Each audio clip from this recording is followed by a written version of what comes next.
soal atau PKA apa yang harus dikerjakan. Sebelumnya ada yang udah pernah bikin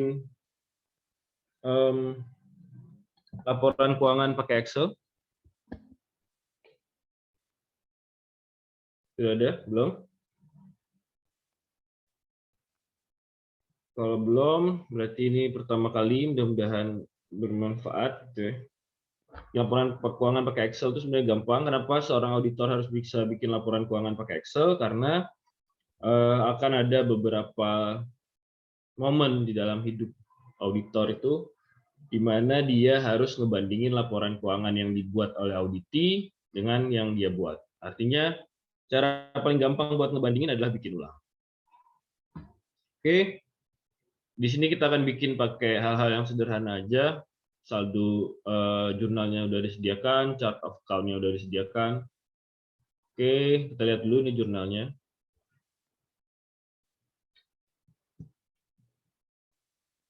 Jurnalnya ini, tapi seperti biasa karena ini untuk latihan, nama akunnya nggak ada. Nama akunnya harus kita ambil dari file yang lain. Nah, kali ini kita akan latihan pakai file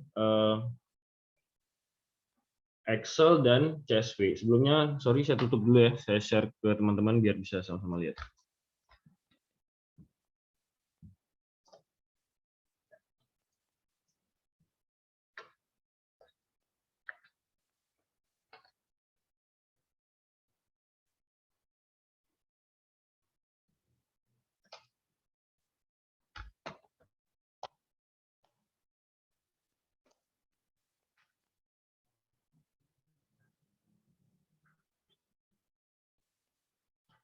Oke, itu ada saya share filenya di chat. Silahkan kalau mau di-download, dilihat-lihat. Oke, pertama yang harus kita lakukan adalah mengimport file yang tadi ke dalam menjadi salah satu sheet di dalam ini. Yang kita import adalah chart of account atau bagian akun standar, di mana di situ berisi dengan kode akun dan juga nama akunnya. Sorry, sebelumnya tadi saya lupa, harusnya kita liatin dulu file CSV-nya yang raw ya.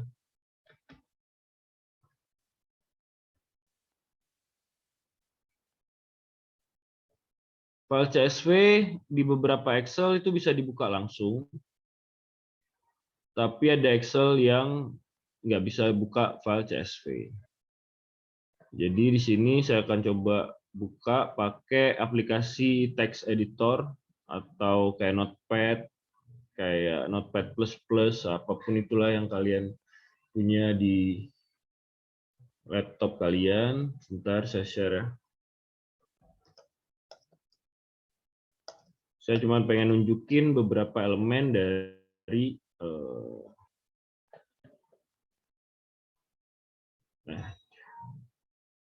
nah ini di sini teman-teman bisa lihat ini adalah file raw-nya atau mentahannya kalau CSV-nya dibuka. Di sini bisa kita lihat ada kolom pertama, otomatis kolom pertama ini nama kolomnya, kode sama nama akun. Terus yang menarik adalah di sini ada ini nih, semikolon atau titik koma. Bahasa Inggrisnya semikolon. Apakah titik koma ini, apa fungsinya, kenapa dia ada terus di sepanjang ini? Nah, titik koma ini adalah delimiter. Delimiter itu bahasa Indonesia adalah pembatas. Artinya dia membatasi setiap kolom untuk penanda aplikasi bahwa ini udah batas kolom ini habis, terus lanjut kolom baru. Jadi ada titik koma. Beberapa delimiter lain ada koma, ada tab, ada garis vertikal itu yang saya lupa nama karakternya, tapi itu ada. Nantinya ini adalah delimiter atau pembatas. Nah, ada juga bentuk lain dari bentuk file bagian karakter lain dari CSV, yaitu tanda petik. Kalau di dalam sini, nah kalau di dalam sini dia diberi tanda petik seperti ini, Nah, ini dia biasanya untuk menandakan bahwa dia adalah teks, bukan angka. Nah, ini sebenarnya kita akan pakai sebagai teks, tapi di sini saya nggak hilangkan itu apa tanda petiknya supaya nanti kita bisa memformatnya sebagai teks itu dalam Excel-nya langsung. Jadi nggak usah auto detect oleh Excel, tapi kita coba nanti bikin importnya ini jadi teks. Oke, kita balik ke Excel.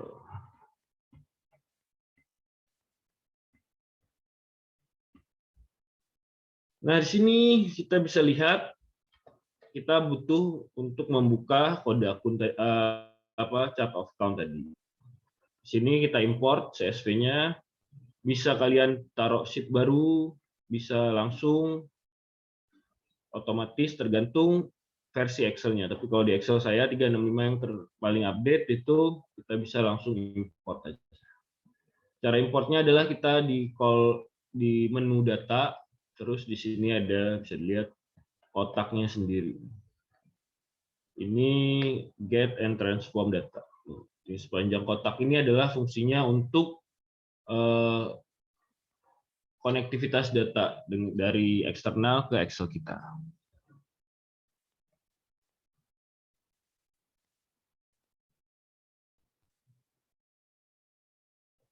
Nah, di sini bisa digunakan dengan dua cara. Di sini ada get data from file, terus pilih text atau CSV. Atau kalau mau langsung dari sini bisa from text or CSV. Sama aja menunya, cuman bedanya satu menunya udah dikasih shortcut ke atas, satunya bisa dari situ.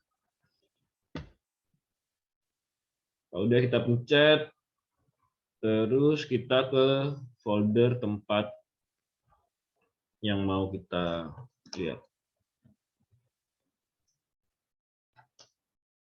Nah, di sini ada chart of count.csv, kita import.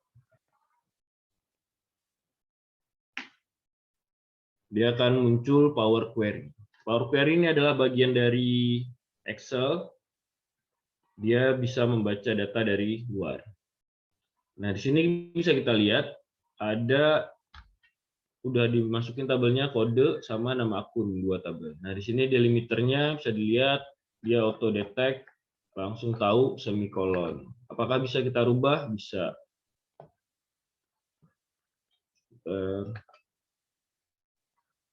Misal kita mau rubah jadi koma. Nah, dia akan berantakan karena dia bingung. Delimiternya yang koma nggak ada. Terus kita pakai kolon, itu berantakan juga karena dia nggak ada. Terus sama dengan misalnya delimiternya, lebih bingung lagi dia. Yang benar semikolon, maka dia jadi dua kolom. Karena itu tadi itu delimiter itu penanda untuk aplikasi yang membaca tabel kita apa sih yang memisahin antar kolom ini. Terus di sini saya mau bikin kode akunnya itu, kode ini supaya nggak diformat jadi number. Saya mau bikin ini jadi teks aja. Kenapa? Karena di sini kita nggak perlu ngejumlahin kode akunnya. Terus kode akun itu kalau di depannya ada 0, kita pilih jadi formatnya number, maka nolnya akan hilang. Jadi nggak kelihatan seragam. Jadi yang sebelumnya ada 0, 6 digit, sekarang nggak ada. Caranya gimana? Langsung kita transform datanya. Ini ada tombol transform data di bawah.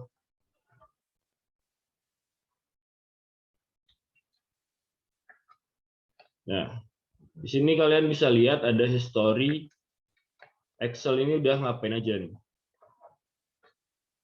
Nah, ini ada yang pertama, source, dia ngedetek source-nya, foldernya di mana. Terus promote header dia otomatis ngedetek kode sama nama akun. Kemudian change type. Nah, ini change type ini adalah dia ngerubah kode ini menjadi numerik. Sebelumnya itu adalah teks. Untuk itu kita akan hapus ini change type-nya ini, tinggal pencet X ini kali di sini, terus dia hilang. Untuk make sure Apa sih formatnya? Nah, formatnya itu bisa dilihat di sini, data type.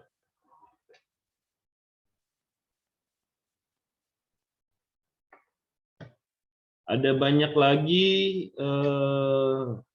fitur Power Query, tapi saya rasa nanti kalian bisa mencoba sendiri kebutuhannya apa. Di sini kita cuma nyoba buat masukin data-datanya aja, buat import data. Ini kalau kita predict dia error, kita balikin lagi jadi teks.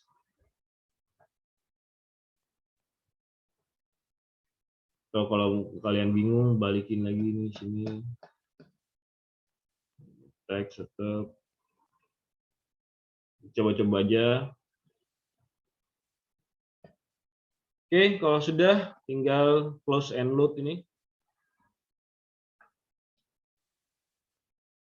Maka dia otomatis akan ada satu query atau tabel yang dia baru bikin di sini. Nah, di sini akan ada tabel, di sini bisa dilihat jadi tabel langsung, bukan cuma data ya. Kalau mau dirubah nama tabelnya supaya lebih pendek untuk digunakan nanti, di sini bisa pakai chart COA aja. Kalau udah tinggal nanti dibikin kolom baru di sini, di lookup dari sini, dari chart of count-nya, supaya kode akunnya ini jadi punya nama. Itu satu. Terus yang saya mau nunjukin lagi hari ini terkait dengan data validation. Apa itu data validation? Intinya data validation itu adalah memastikan bahwa data yang diinput di dalam Excel sudah sesuai dengan syarat-syarat yang kita berikan. Syaratnya bisa macam-macam, bisa list, bisa macam-macam. Kita coba lihat aja. Nah, di sini saya ingin nyoba kode akun supaya besok-besok kalau kita bikin jurnal lagi, kita tinggal milih kode akunnya aja. Jadi ada drop down menu supaya kita nggak usah ngetik manual. Nah, di sini bisa dilihat kita pilih semuanya sepanjang kolom C ini. Kalau sudah di select, kemudian kita masuk ke data, kemudian nih di sini ada data validation. Diklik data validation, kemudian, nah di sini ada beberapa kriteria. Allow berarti dia mengizinkan datanya untuk diinput dengan kalau any value berarti apa aja boleh. Kemudian di bawahnya ada whole number, selama di angka boleh. Kemudian desimal berarti dia harus formatnya desimal, ada titik komanya. Kemudian list ini adalah daftar, kita berikan daftar dia dari tabel lain. Kemudian date, jelas tanggal, time, jam, text length, karakternya berapa, custom, bisa custom macam-macam. Nah, di sini kita akan nyoba pakai list. Nah, untuk source-nya kita pilih dari kolom yang tadi, yang udah kita input. Nah, kita inputnya aja.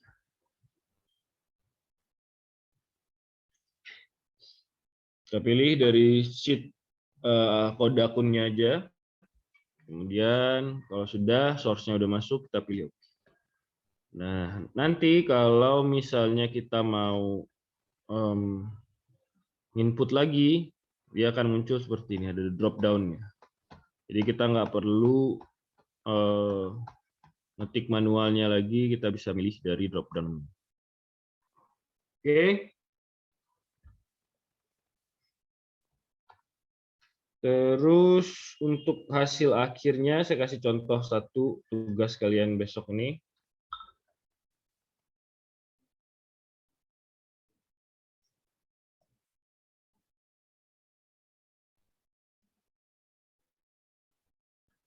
Nah, ini untuk hasil akhirnya kurang lebih ini adalah hasil akhir trial balance atau neraca saldo.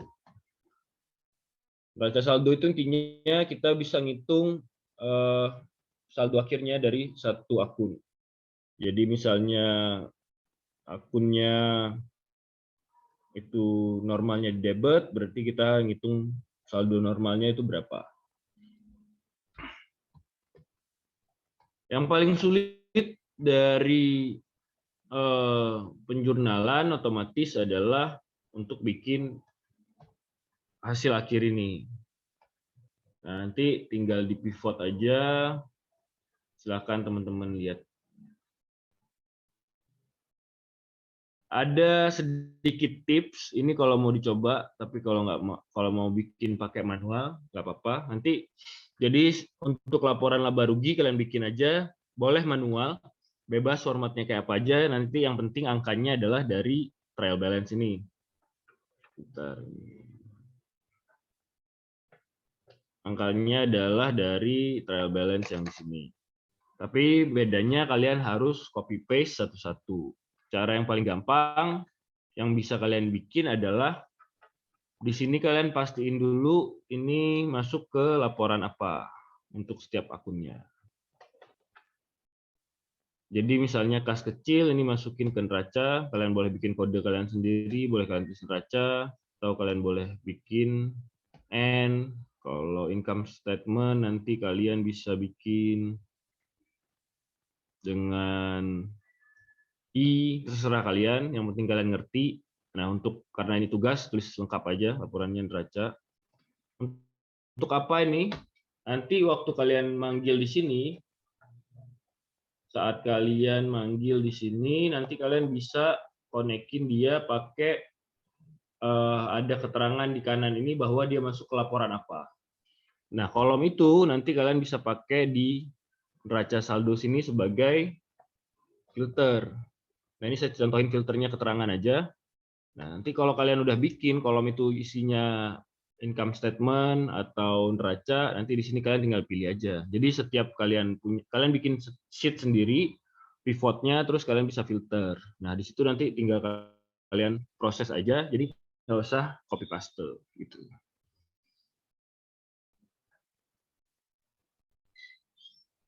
Oke, sampai sini ada yang mau ditanyain?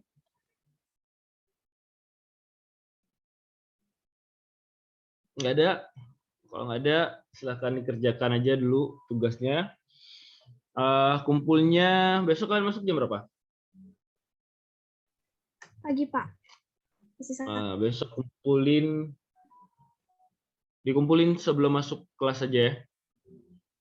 Jadi sebelum masuk kelas kalian taruh di Google Drive, ntar Google Drive-nya kasih ke saya kayak besok. Oke, besok kita bahas, kita lihat. Nanti paginya saya lihat dulu. Kalian pagi kan berarti masuk 7.30. Tugasnya dikumpulkan maksimal 7.30, nanti kuliahnya mulai jam 8. Oke? Karena kayaknya sayang banget kalau Sabtu kita mulai kuliah 7.30 tuh terlalu sadis. Ya. Jam 8 tuh udah agak masuk akal. Oke, tugasnya ntar dikumpulin malam aja atau kapan terserah, tuh nggak terlalu lama. Ini kan masih ada waktu sampai jam 4 ya.